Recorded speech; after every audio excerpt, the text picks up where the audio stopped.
Kisah ini dimulai dengan kisah Adam dan Hawa yang mendengarkan bisikan iblis. Mereka memakan buah yang dilarang oleh Allah. Ini menyebabkan hubungan dengan Allah menjadi rusak. Dengan satu dosa saja, mereka merasa malu dan tidak layak. Mereka mencoba menutupi diri dengan dedaunan, tetapi Allah tidak berkenan dengan cara mereka. Allah justru menutupi mereka dengan kulit hewan. Allah sendiri membuat korban persembahan pertama untuk menutupi rasa malu mereka. Adam dan Hawa memiliki dua anak, yaitu Kain dan Habil. Kain memberikan korban dari hasil panen kepada Allah, sedangkan Habil memberikan korban persembahan hewan, yaitu korban darah. Allah menerima persembahan Habil tetapi tidak dengan persembahan Kain. Mengapa demikian? Karena dosa menuntut kematian, yaitu terpisah dari Allah dan harus dibayar dengan nyawa. Karena iri hati, Kain membunuh Habil dan membawa keturunannya ke jalan dosa. Ratusan tahun kemudian semua manusia menjadi sangat jahat dan Allah mengatakan tidak seorang pun di bumi layak untuk hidup kecuali Nuh dan keluarganya. Allah menyuruh Nuh membuat perahu yang sangat besar dan menyampaikan pesan ini. Penghakiman atas dosa akan tiba dan hanya ada satu cara untuk diselamatkan, yaitu dengan masuk ke dalam bahtera. Tetapi mereka tertawa dan memperolok Nuh hingga hujan turun dan air menyembur dari dalam tanah. Banjir itu membunuh setiap orang dan hewan, dunia musnah karena dosa. Hanya Nuh, keluarganya dan hewan-hewan yang dibawa Allah ke dalam bahtera saja yang diselamatkan. Kemudian datanglah Abraham, yaitu bapa orang beriman. Allah menyuruhnya untuk mengorbankan anaknya. Sebenarnya Abraham merasa berat, tapi dia patuh pada Allah dan membuktikan imannya dengan membawa anaknya untuk dikorbankan. Tapi apa yang terjadi? Allah menghentikannya dan menyediakan seekor hewan sebagai gantinya. Hewan itu menggantikan anak Abraham sebagai korban persembahan. 400 tahun berlalu, Allah mengutus Musa untuk membebaskan umatnya dari Mesir. Raja Mesir tidak menyukai akan hal ini, sehingga Allah menghukumnya dengan 10 malapetaka.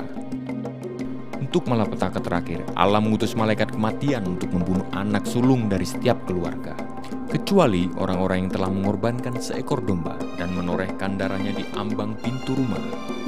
Jika malaikat melihat darah itu, dia akan tahu bahwa anak-anak di dalamnya telah ditebus dengan korban darah. Siapapun yang mematuhi perintah Allah, maka anak mereka akan diselamatkan. Tetapi jika tidak taat, malam itu terjadi tangisan besar di Mesir atas keluarga yang menolak pengampunan Allah melalui pengorbanan. Dalam kitab Taurat, Allah menjelaskan sebuah upacara untuk menebus dosa-dosa manusia. Sang pelaku membawa hewan korban kepada pemimpin agama dan meletakkan tangannya di atas kepala hewan itu sebagai simbol dosa. Kemudian hewan itu dikorbankan, darahnya ditumpahkan dan dosa orang tersebut terampuni. Daud dan para nabi mengikuti aturan kitab Taurat. Tapi, bisakah darah hewan itu benar-benar menebus dosa manusia? Atau apakah itu lambang untuk masa depan? Daud menubuatkan kedatangan seorang penyelamat umat manusia yang memimpin dengan penuh kuasa, dengan kerendahan hati, dan penuh kasih. Juru selamat ini tidak punya dosa, tapi dia akan menderita dan mati, menjadi korban bagi dosa-dosa manusia. Dia adalah korban yang agung. Yesus lahir di kandang karena tidak ada kamar yang tersedia untuk dia. Dia lahir dari seorang perawan Maria, seorang yang baik, miskin, dari keturunan Raja Daud. Para gembala dan orang-orang bijak dari timur datang untuk menghormatinya dan bersaksi bahwa dia memang Sang Mesias yang telah dijanjikan di dalam kitab Taurat.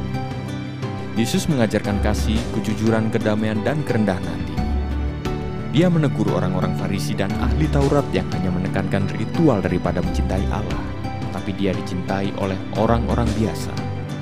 Dia menyembuhkan banyak orang sakit, orang tuli, buta, cacat, dan kerasukan setan, bahkan membangkitkan orang yang sudah mati.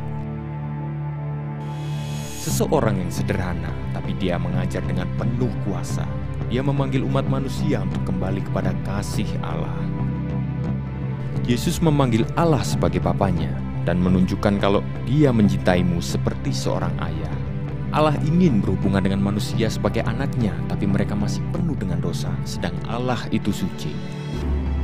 Dosa telah memisahkan manusia dari Allah, dan Mesias tahu apa yang harus dilakukan untuk membawa mereka kembali. Yohanes Pembaptis berkata, "Lihat, domba Allah yang menebus dosa-dosa dunia." Yesus adalah Mesias yang terpilih untuk menjadi korban yang agung, belum pernah berdosa, suci, murni, dan layak menebus dosa. Yang tidak bersalah menggantikan yang bersalah, yang suci menggantikan yang berdosa. Dia melakukan ini untuk menebus dosa manusia, membebaskan mereka dari perbudakan dan mengembalikan mereka kepada hubungan yang sempurna dengan Allah.